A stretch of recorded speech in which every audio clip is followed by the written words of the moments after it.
In about a minute, we are going to throw a man into a black hole. On purpose. He has agreed to this. Sort of. But before we do, a question that sounds stupid. How much stuff can you fit inside a box? Not how much before it gets heavy. Not how much before the lid won't shut.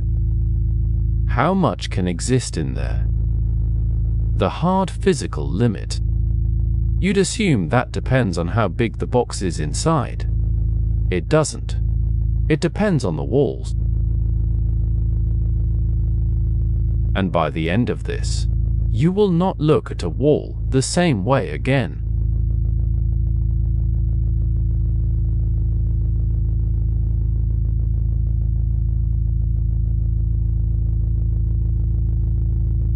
Start filling the box. Books, rocks, hard drives, whatever. Every time you add something, you are adding information. A description of where everything is and what it is doing. And information takes energy to store. So you keep cramming. More mass. More energy. Tighter. And tighter. And at some point, and this is not a metaphor, the box collapses into a black hole. That's the limit. That's the actual answer. You cannot store more information in a region than the amount that would make it collapse. And here's the part that should bother you. That limit is not set by the volume of the box. It is set by the area of its surface. Which is insane. A box has far more inside than it has skin. So why would the skin be in charge? Yeah, I didn't like that either. This is Kevin. Kevin volunteered for science. Kevin was not told which science. Quick thing, because everyone gets this wrong.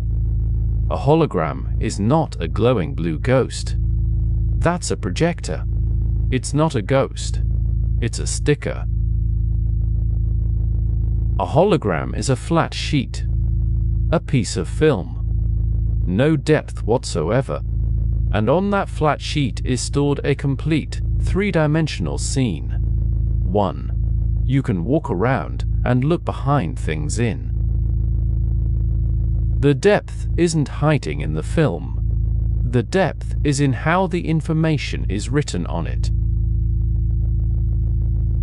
Hold that thought.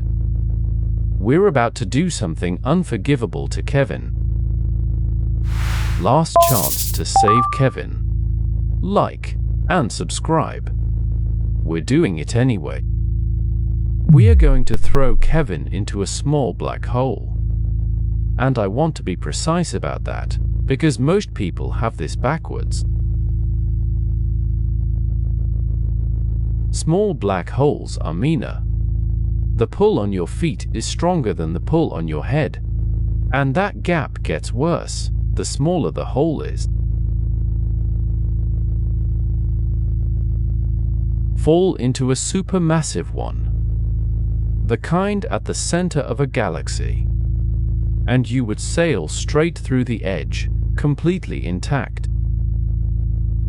No drama. You wouldn't even notice the moment you crossed. We are not doing that. For information reasons. So, feet pulled harder than head. Kevin gets longer. Physicists have an official term for this. The term is spaghettification. They were allowed to name it. Nobody stopped them. Goodbye, Kevin. Now, that's what it looks like from Kevin's side. Hold on to that. because what it looks like from yours is about to get very strange. Right. That was the fun part. Here's the part that breaks physics. I don't mean his body. His body is gone. That's just violence. I mean his information. Every atom. Every memory.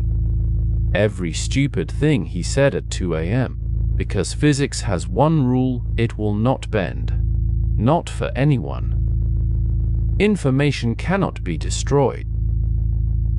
Burn a book. Feels destroyed, right? It isn't, in principle. If you tracked every particle of smoke, every atom of ash, every photon of light that left the fire, you could reconstruct the book, word for word. Reality does not forget. Every law of physics we have is built on that. You can run them forwards, and you can run them backwards. And the black hole just ate Kevin. Now, you might think, fine. Kevin's information is inside the black hole. It's not destroyed. It's just filed. Somewhere very inconvenient. That was everyone's answer. For about a year. Then, in 1974, Stephen Hawking worked out something nobody expected.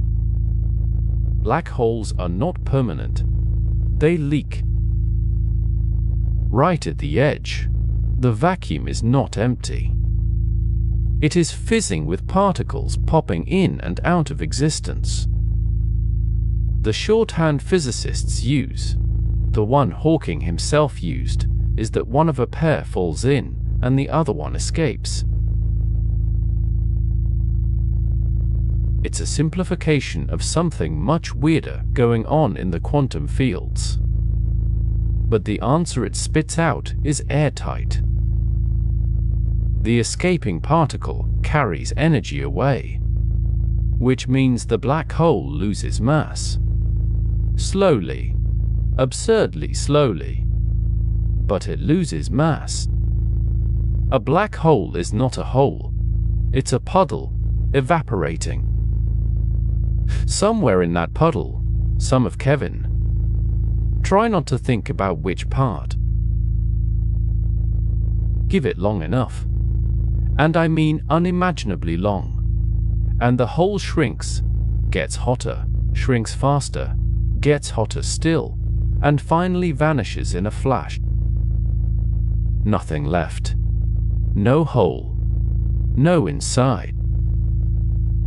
And here is the problem. Hawking did the maths on what comes out. And what comes out is thermal. Random. Blank.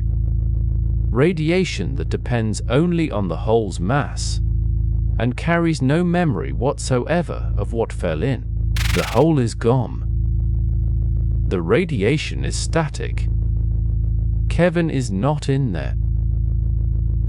Okay, so we lost a guy. Sad. Why is this an emergency? Because if information can be destroyed, even once, even in one weird object, then you cannot run physics backwards. And if you cannot run physics backwards, then the past is not knowable. Not hard to know. Not knowable. Two completely different histories could produce exactly the same present, and there would be no fact of the matter about which one actually happened. Somewhere in there is a version of today where you closed this tab 20 minutes ago. We will never know which one's real. Every equation we have, quantum mechanics, all of it, assumes that does not happen. So, this isn't a puzzle about black holes. It's a fight about whether reality keeps its receipts. Hawking's answer was, physics doesn't. He said, straight out, that information really is destroyed, that quantum mechanics itself would have to be modified, and he was Stephen Hawking. So a lot of people nodded and went home. 2 people did not go home. Oh, it's on. Gerard Hooft and Leonard Susskind thought this was not just wrong, but dangerous, because if you let information die inside a black hole, the rot spreads. Nothing in physics stays safe, and it took them 30 years. Susskind said he would lie awake doing the maths in his head, certain he was one insight away from proving Hawking wrong. He wasn't. Not for a very, very long time. He eventually wrote a book about it. He called it The Black Hole War. 30 years is a long time to be right, and unable to prove it.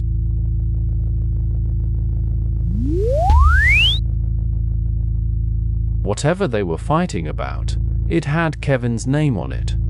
He just didn't know it yet. Because they were sure of one thing. If information cannot be destroyed, and the inside of the hole is gone, then the information was never really inside in the first place. It had to be somewhere else. It had to be somewhere it could survive. Kevin's status, for the record, has not changed. Still Noodle. This is going to take a while.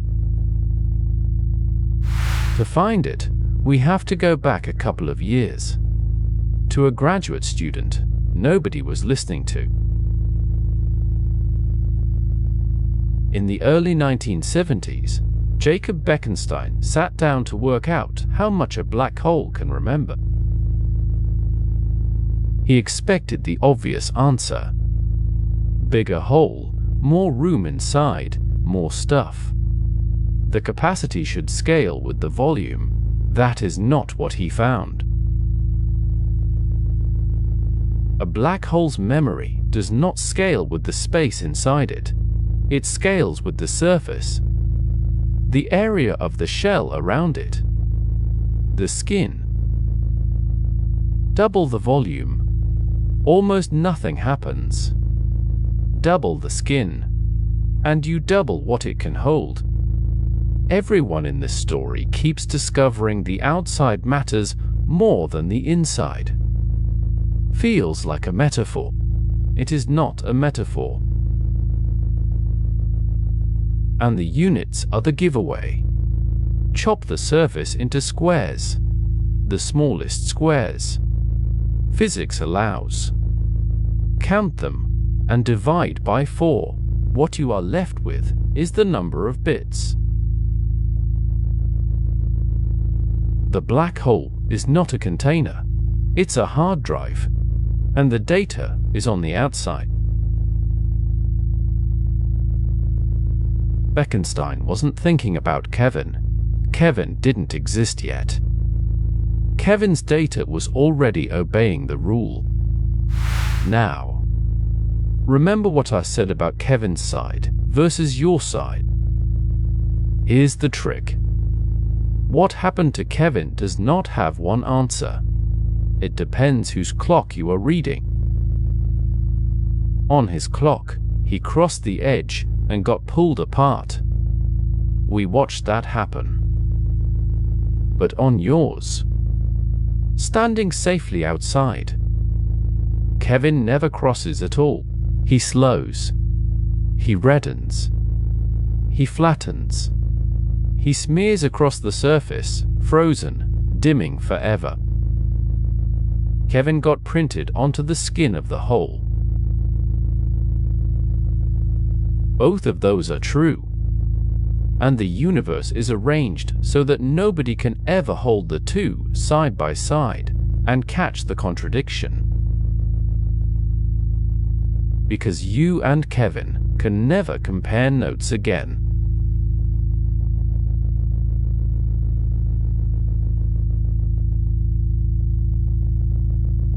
The inside of the hole doesn't store Kevin.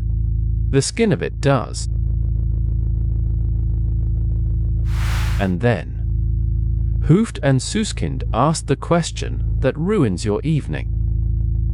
If a black hole stores everything about itself on its boundary, why would anything else be different? Why not a room? Why not a planet? Why not you? They called it the holographic principle. Everything inside any region of space can be fully described by information written on the boundary of that region. Not modeled by, not approximated by, is. That's a beautiful idea. It is also, for 20 years, exactly that. An idea. And then, in 1997, Juan Maldacena wrote down the thing that made everybody sit down. Take a universe with gravity in it. Curved. Complicated. Full of the hard problems. Now take a completely different universe. Flat. No gravity at all. Just particles, jittering on the edge. Two different universes. A different number of dimensions. Nothing in common. Run the numbers on both. They give the same answers. Every time. Every question. Not similar. Not analogous. The same. Same physics. Zero difference. That's not a theory. That's a receipt. It is the most cited paper in modern theoretical physics. And in nearly 30 years of people trying to break it, nobody has ever caught the two sides disagreeing. To be precise, it is a conjecture, not a proved theorem. Just one that has survived everything anyone has ever thrown at it. 30 years, and nobody's caught it lying once. Even Kevin's excuses don't hold up that long. And then, it got worse. In the good way. If the inside is written on the outside, then something has to do the writing. Something has to stitch the flat edge into a three-dimensional space, with depth and distance. The answer appears to be entanglement. Take two patches on the boundary that are strongly entangled, quantum linked. In the interior, they are close together, weakly entangled. In the interior, they are far apart, distance. Actual, physical distance. Looks like a measure of how entangled things are. And if you cut the entanglement, space tears. The two halves come apart. The model doesn't break. The geometry does. Space might not be fundamental at all. Space might be knitted. Which means, technically, someone could unravel it. Do not tell Kevin that's possible. He's had a week. Right. Deep breath. Because I have to tell you the annoying part. Maldacena's universe. The one where all of this is airtight. It curves the wrong way. It's shaped, roughly, like a Pringle. Ours is not shaped like a Pringle. Our universe is expanding, and it curves the other way. Nobody has built a working version of this for a universe like ours. So the one place where it is properly nailed down is a universe nobody lives in. And no, a detector in Germany did not catch reality pixelating in 2009. You'll see that headline forever. It was the machine measuring itself. Every year somebody reposts it. Every year it's still the detector.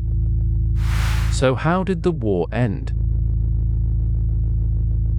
In 1993, Don Page pointed out that if information does get out, the radiation has to behave in a very specific way. Its entanglement should climb, and then, halfway through the hole's life, turn around and come back down. A curve that goes up and then comes down means the hole is giving the information back.